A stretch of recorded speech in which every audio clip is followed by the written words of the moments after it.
Yeah. Okay. There's been some confusion. Yes, I heard that. Yeah, so. I've not heard that. There has been some confusion. Because the land is sold. And so, yes. So there has to be an approval to proceed with an application from the new owner. Okay. You sit here? Typically, they call the applicant up, so if there's a representative, you can choose a table. Is that you, are you the spokesman? Yeah, I will be for the Shoemaker Enterprises.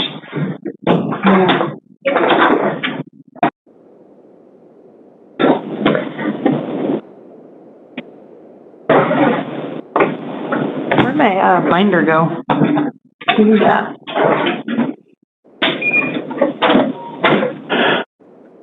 We have Kent Storer, Yep. Robert Shoemaker, Yep. Craig, are you all testifying or just one? But it just, I guess, depends on what is needed. Okay, well, we'll just We're uncertain of the process, just so you know. swear everybody in, just in case. How's that? Might save a little time. We're just uncertain of the process, so we're trying to Okay, all be here and that do whatever is sounds like a good necessary. idea.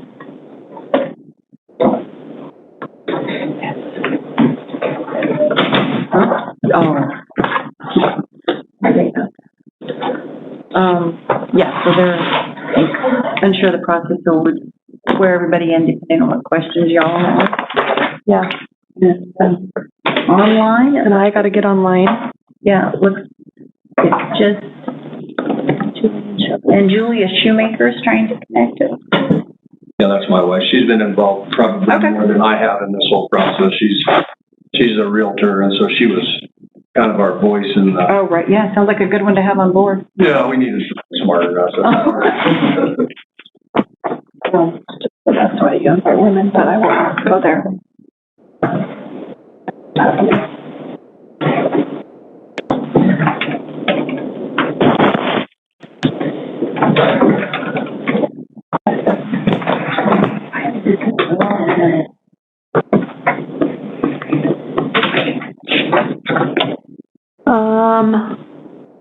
We're not going to start yet. We are taking a little pause. So for those of you online, just know that we'll be coming back.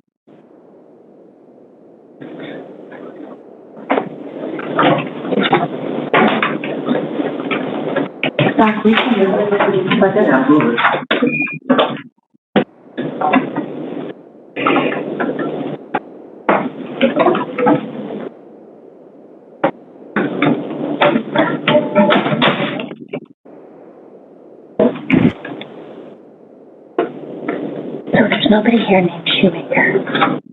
Yes, we have Robert Shoemaker, Craig Shoemaker, and Julia Shoemaker is on WebEx. Okay. So my brother and I are Shoemaker Enterprises. Okay, Robert, okay. Craig, and my wife Julia has simply been our advocate through the process. Being a realtor, it's a lot easier to have her, you know what I mean? Okay. So that's why she joined in. She's the one that. You are the seller. Correct. Correct.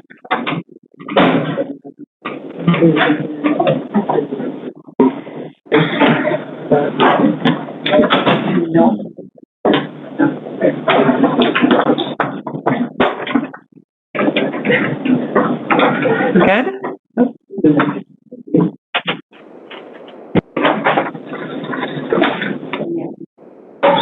Okay. So I can do that. Start? Okay. Good to go.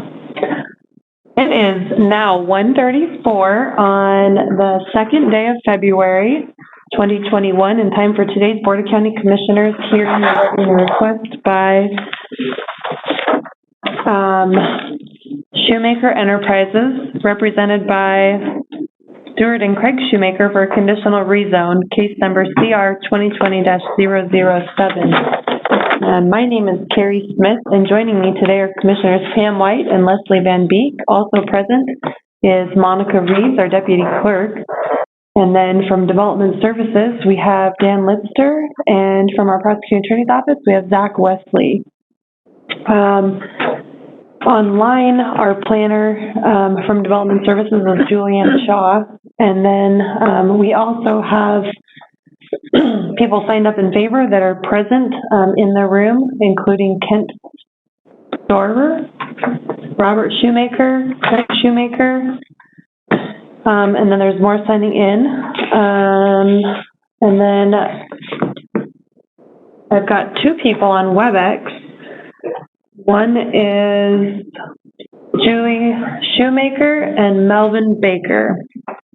Today's hearing is being conducted both in person and using WebEx.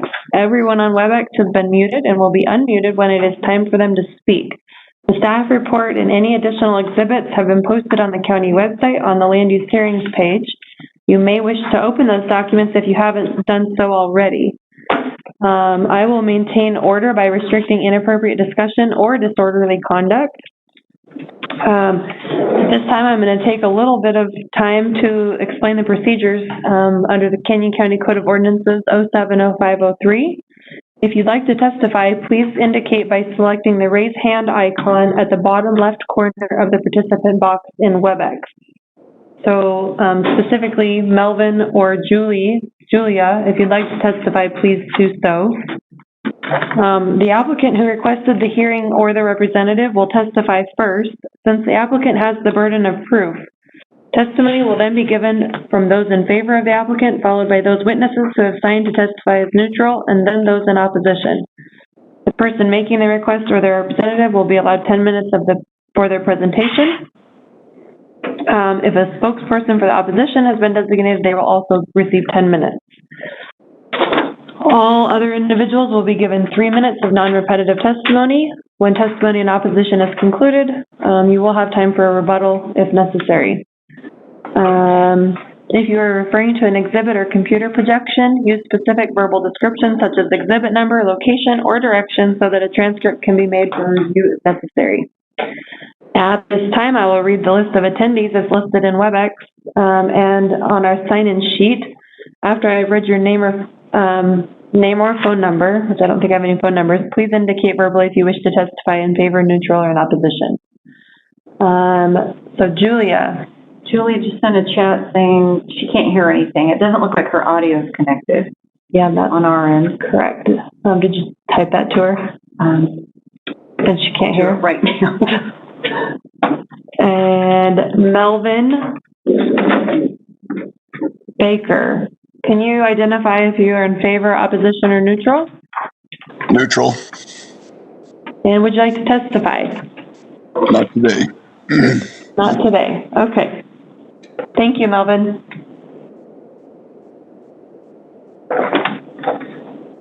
I'll give Julia a second. Okay.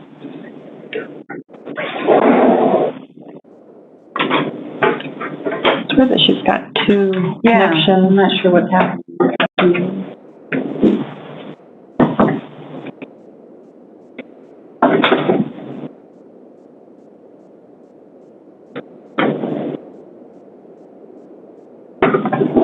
Are the owners there?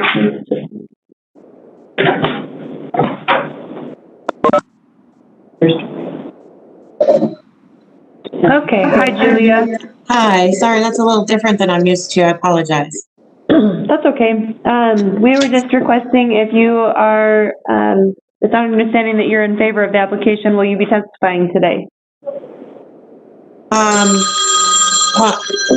Possibly, yes. So then we're going to go with yes, and then if it's a repetitive testimony, obviously, then you can just say you support what was said. Okay.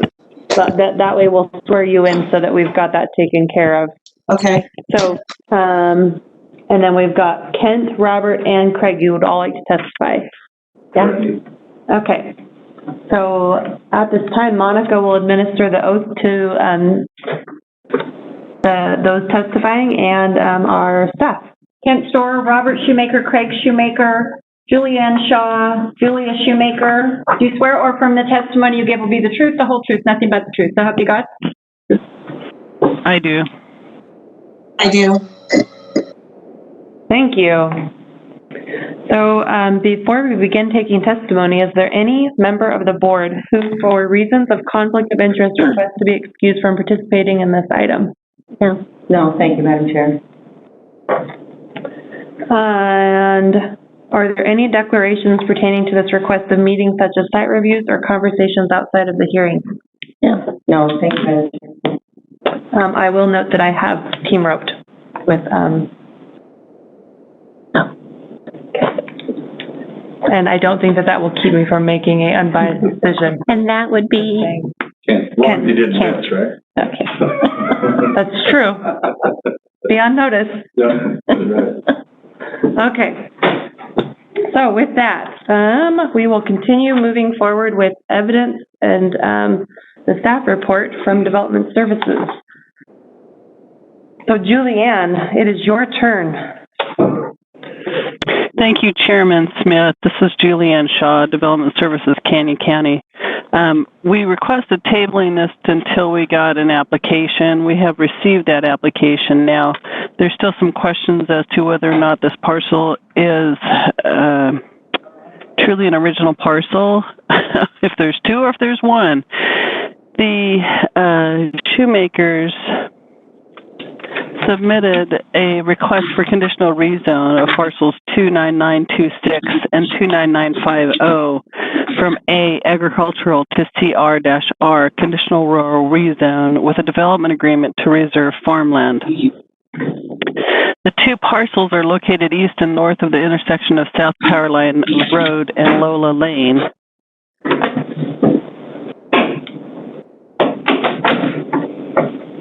The future land use shows this area is expected to stay agricultural. The request includes a development agreement which restricts development on the unproductive dry areas of the property and to preserve approximately 14.81 acres of productive farmland. If the rezone is approved, the property boundary adjustment through a director's administrative decision would be required to enlarge the smaller, less than 1 acre parcel to 5 acres and reduce the larger parcel by that same amount. There is continuing a question as to whether or not that smaller parcel is truly an independent parcel or not. Staff is conducting research continually. I've recruited Dan to help me in that, and to determine whether or not that smaller parcel is a part of the larger one or if it's truly independent. If the rezone is approved and the development agreement signed, no further divisions of land would be allowed unless subsequent land use approval is granted for the larger parcel. The conditions of approval as are in your staff report are as follows. Number one, the development shall comply with all applicable federal and state and county laws, ordinances, rules, and regulations that pertain to the property. The subject parcels total approximately 19.81 acres, R29926 and R29950, and they shall be approved in compliance with Canyon County Zoning Ordinance 7-10-17. And there's that question again, whether it's going to be an administrative property boundary adjustment or a plat. We have to determine whether or not that original parcel is original or not. Initially, I reviewed the history of that parcel. There were conflicting notes in the research that I found that it was assumed to be an independent parcel, and also that it was assumed to be a part of the larger parcel. Subsequently, we went ahead with the thought that it was an independent parcel and therefore it could go through the property boundary adjustment subject to the following restrictions. Commencement of developing the smaller parcel would be the submission of an application for residential building permit and associated fees as is noted in our Section 17, Chapter 7, Section 17 Subdivision Code. All structures, including original agricultural buildings shall only be allowed on the larger parcel as shown in the conceptual site plan, which is coming up here. Exhibit C. As shown in the conceptual site plan, Exhibit C, approximately 14 acres shall remain as a farmland under the C-RR rural residential zone. No further divisions shall be allowed unless subsequent land use approval is granted. Irrigation lateral drain and ditch flow patterns shall be maintained and protected. All modifications shall be approved in writing by Boise CUNA Irrigation District, Boise Project Board of Control, and Bureau of Reclamation. The applicant shall comply with Canyon County Zoning Ordinance, Chapter 7, Article 6, Subsection 7, time requirements. All conditional rezones for land use shall commence within 2 years of approval by the board. At this time, I'd like to conclude my presentation. The recommended conditions of approval as I read have not, I don't think they've changed. Let me look. The Planning and Zoning Commission recommended approval of this request on December 3rd, 2020. I will stand for any questions.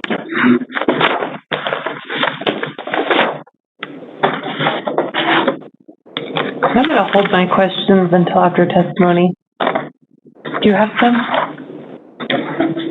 I do, but it's your question, so if you're holding, okay.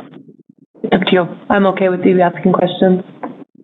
Well, I do have a question based on a conversation the chair raised about rezoning an entire parcel when only a portion of that parcel really is wanting to be developed for a home site. So we have, I don't know if now is the right time to ask that question, but I think that the timing is fine. I do want to confirm, is there a home on the site now? No? It's not. And is your request to rezone a portion for a home site and then the remaining that's already in agricultural production? Chairman Smith? Yes, Julianne. Part of the reason that we're rezoning the complete 19-point-something acres is to be able to have that development agreement restrict development on the larger portion. If we don't, if we don't rezone the larger portion, I don't know how we can enforce it. You don't issue a building permit. It would just remain in agriculture, and you would have the allowed uses of an ag zone on that portion, would be my understanding. Madam Chair, and following that, Commissioner Van Beek? Thank you, Madam Chair. They would have to come back and make a presentation to do something different with that. Correct. Okay. Chairman? If there's no... Julianne? One of the things that we did was we discussed this with Tricia and with Zach, and because it's not something that we have followed prior to this, it's more of a higher policy decision to not rezone the complete 19 acres. That's correct. Okay. Add this. Zach, did you want to add anything? No, thank you. Thank you. Madam Chair Board, I think we've used both practices in the past. Mm-hmm. There are some lots where we've used residential rezone in one area and then kept the remainder in agricultural use. I think there are some internal development services departments protocols that have to be implemented in order to track this going forward, because the development agreement would bind both parcels, but the mapping is only going to show one parcel as a conditional rezone and the other will be labeled ag. But it's permissible. It's within the board's discretion to leave that larger parcel ag. Wonderful. Thank you. With that, I will call on the applicant's representative for 10 minutes of testimony. I will say you do not have to have the whole 10 minutes. You are welcome to it. Okay, thank you. Name and address for the record, please. Robert Stewart Shoemaker, 885 South Tranquil Lane, Eagle, Idaho. I've been the owner of this property for 15 years, I believe. I own an additional 20 acres of farmland adjacent to that will remain in agriculture. We had initially intended to build our home on this site, and our plans changed. We found another piece of property that was closer for me for my work at the clinic and also for my wife's work, so we ended up building that instead. So this property became available in our minds to sell to our good friend next door, and we started the process by suggesting that that's what we were going to do. There is a section on that property, and if you look at, I believe it's Exhibit 4A, you can see in the bottom left-hand corner of the outlined area, camp farm. I mean, that's kind of a dry area, it's a waste area, and for the last 15 years, it has been tractor parking and implement parking for Mr. Christensen to farm it. Our thought was just to take and utilize that to put a home on and then leave the rest of it in ag. That's all of our intent, is for it to remain in ag. We simply want Kent to be able to build a home there and an arena and a place to keep roping steers and probably some fat cattle, and the rest of it's ag. So that was our intent.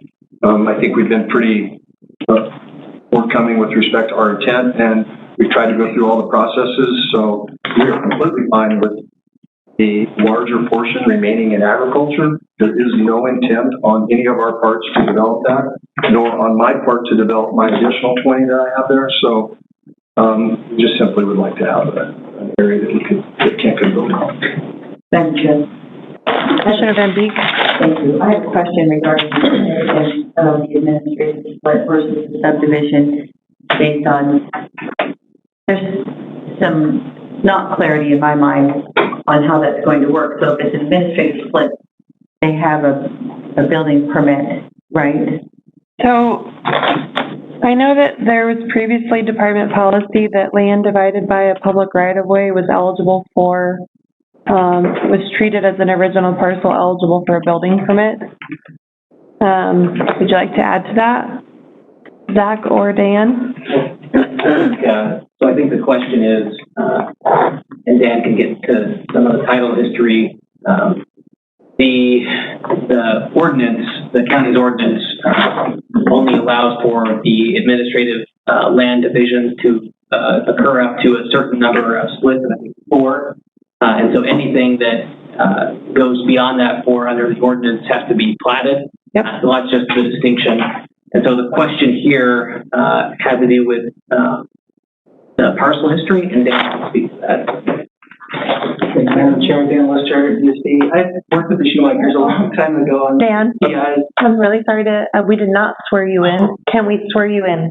Dan Lister, do you swear or affirm the testimony you give will be the truth, the whole truth, nothing but the truth, so help you God? So it was, the parcel history, basically, that little sliver that 0.71 was not created by the road, but a irrigation ditch. In 1986, the original owner sold it to, not the Schumachers, it was Bischoffs, I think the names were at the time. And, What year? And that, in 1986. So it was a property boundary adjustment between two property owners. And looking at that 1986 deed, it didn't create a separate parcel. It created a parcel that would go into the lot.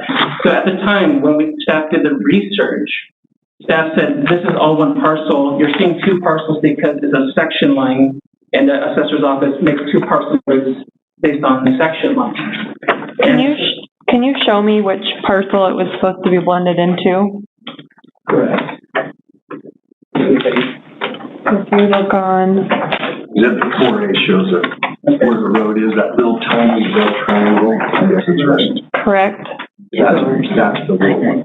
Correct. So that little triangle was originally part of the parcel to the west, the larger parcel. And through a boundary adjustment, they, in 1986, provided that little piece to this land from property maintenance reasons at that time. Staff did not see that being created by a road split or as a separate parcel that was merged in later. It was all one parcel. And so at the time, staff told the Shoemakers either prove up that it was a separate deed for that lot, and then we can say it's a lot that can be built on if it meets all our requirements. If not, it's one lot as part of this, and you would have to plat it because the original lot has been divided 8 times. And then what's the original parcel? What's the original lot? For the Shoemakers property? So I will try to show it to you.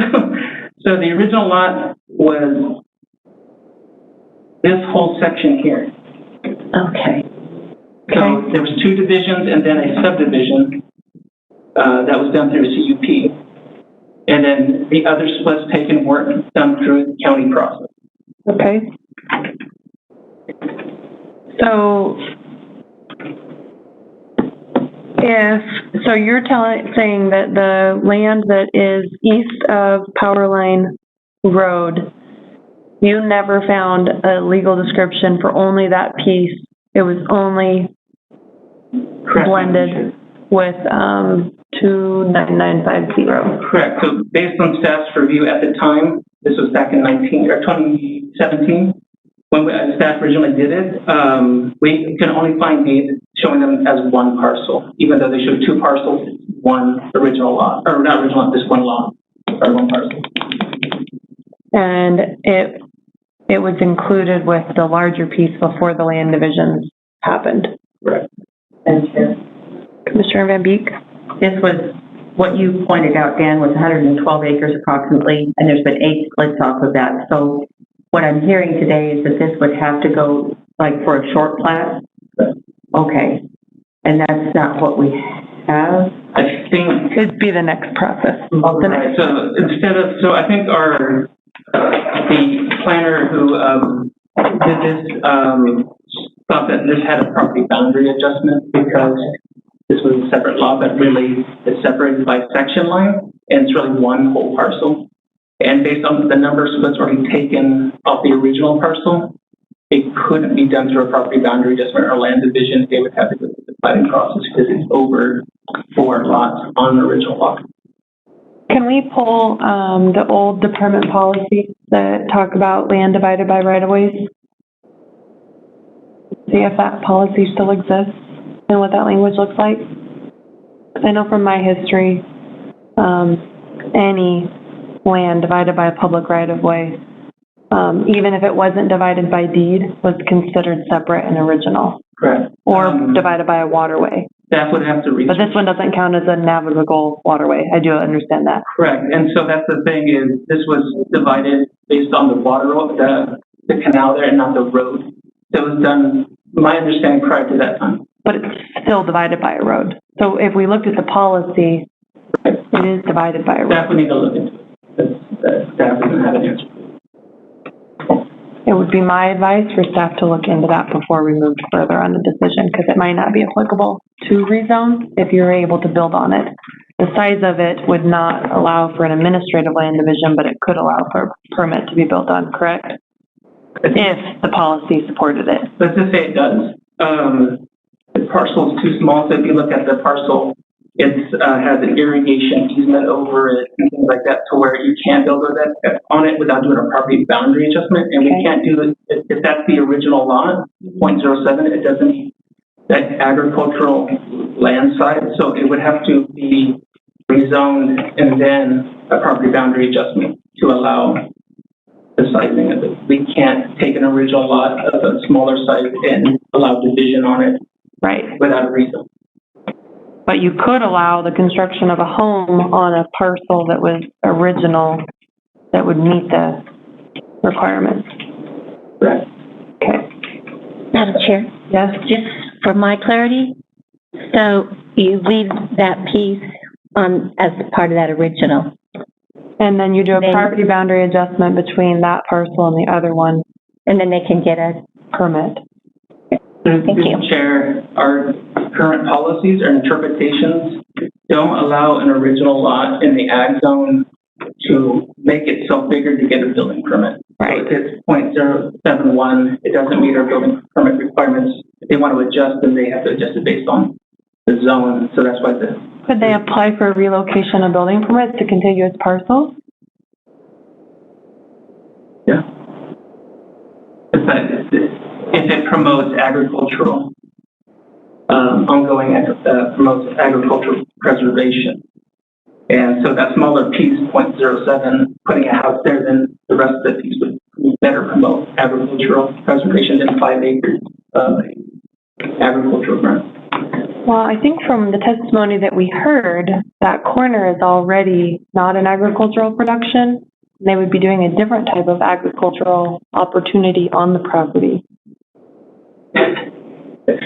But Madam Chair, I will be glad to look into it. That's so creative, aren't I? Good job. So Dan, you're right. You and I have had this conversation repeatedly. For the record, this is Dr. Shoemaker. Stuart Shoemaker again, my apologies.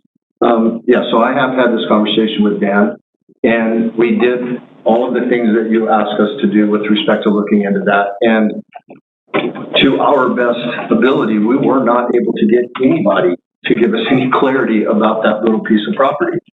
And so I simply made the attempt to do precisely what you said, which is move through the process towards whatever I have to do in order to make that possible to get that. I thought that's what I had done. This is, you may have said to me plot at one point, and when I went back and I said, okay, we want to go whatever process we have to do in order to do this correctly, I find myself here. So I guess that's the thing, is that clearly I think it's not clear for anyone. And so we're not asking for anything special. I think all we would like is to be able to use that corner for something. Commissioner Van Beek? I'm jumping in here. The proposal is to have this be 5 acres. And the adjacent piece of that, it would give you, in essence, 30 acres of farmable ground, even if you cut out that 5 and put 14 in. Yeah, actually there will be contiguous 15 from Kent, 20 from me, and then an additional. So if you look on this map, there's a house built right in the middle of that 80, which has been my business partner, Billy Moffett. And he took that and put that in the middle of that 20 acres. And I believe what he did was take the building permit from our 20 and simply shift it, which is what you suggested before, to allow him to get that. I think, and it was Blick and Staff. Yes, rest of it. Yeah, it was Blick and Staff. I could tell you were close. Yeah, I knew you were close. But it was Blick and Staff that had that original 120. And we purchased the entire 80 from Mr. Blick and Staff. So the only reason that there are any splits on it at all is because of designation between Billy and myself with respect to who owned what. Okay, that's the only reason it was ever split, is that I had 40, Billy had 40. What I don't see on here, besides the subject property that's identified as your property, what was sold to Kent? What's outlined there in red. On Exhibit 4A, my apologies. So all of that, and then what land are, because you don't have Dr. Maupin's home. Yeah, can I? Yeah. Sure. So this is the 20, that's Billy's. Uh-huh. This was the original 80. Okay. Or 120 actually went all the way over here like this, okay? Billy owned this piece. Mm-hmm. And then simply extended that to here. So this is in ag, this is all in ag, this is all staying in ag. Okay. And then where are you at? I don't have a home. Oh, I was going to build on this. That was the whole intent. Okay. But because of the way my work was and where our locations were, it was just much easier. We ended up with a different place. So I never pursued building a home there. Madam Chair? Commissioner White? So, did I see on here that stables and all that kind of thing? Yes. Okay, and that was Livestock holding. Oh, your original idea was that's what you were going to do? Yes, ma'am. That's your idea? It's both. Oh, okay. We had the same idea. I just simply didn't exercise or didn't pursue that for us personally, and we've been friends for a long time, and they were looking for a better location, and so it just makes sense. Okay, thank you. Yes. Commissioner Van Beek? So I was going to finish that thought on the 5 acres. It would allow him to have an agricultural exemption to fit more in that area if he, however that worked in your previous line, to keep that at 5 acres and then reduce that by 5 acres on the other side. If we move forward with the rezone request, yes.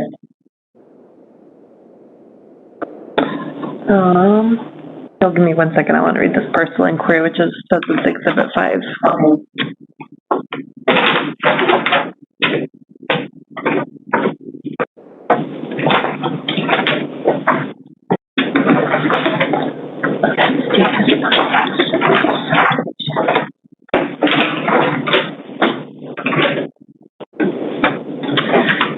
I'm going to process what's in my brain for you, Dan.